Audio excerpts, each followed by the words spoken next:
Hey everyone, Larry Luna here with Team Luna Homes, powered by Success Lending and brokered by eXp Realty. Hey, this week I wanted to share just a few credit tips, five specifically, that you may not have been aware of, but you should really know about.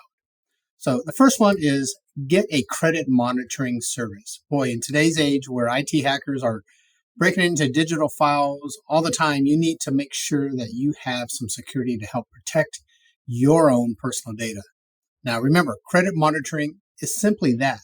They monitor and they inform.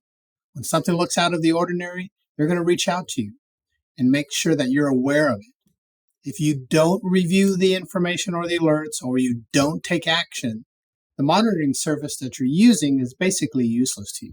All right. Second, the credit monitoring services are not the credit bureaus. Let me say that again. They are not the credit bureaus. They monitor and alert. They are not Equifax, Experian, or TransUnion.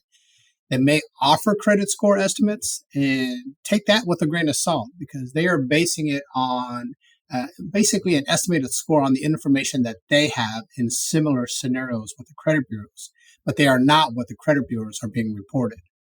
Third, there are several types of credit score algorithms. You may have noticed this when you applied for, let's say, a new car, and you were told that your credit score was 680. But when you applied for a mortgage refinance, you discovered that your score was actually 644. Or when you applied for that new Visa credit card the other day and found out your score was 660. There are different algorithms for different industries because they evaluate your credit history in a different format. Credit card limits and mortgage limits are completely different, but they also have different terms as well. So they're viewed differently.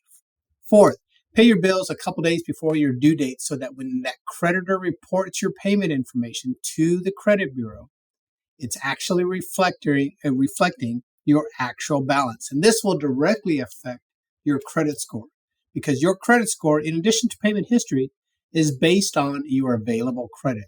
Also, try to maintain that 30% balance limit if possible, or less, because anything over 50% of your available credit is going to directly and significantly affect your credit score.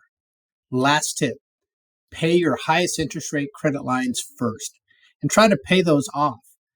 Make your minimum payments on everything else, but focus on one creditor at a time and starting with those high interest rate accounts.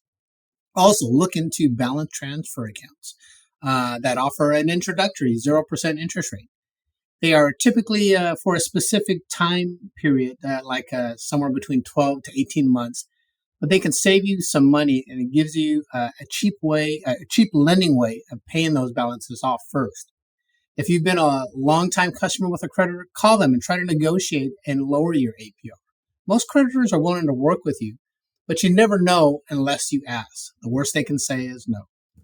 Hope those tips were helpful. And if you'd like to find out more and what it would take to increase your credit score, please feel free to reach out and let's have a one-on-one session. If you have any questions or would like to know anything more, please let me know. But thanks for watching, and we'll see you next week. Take care.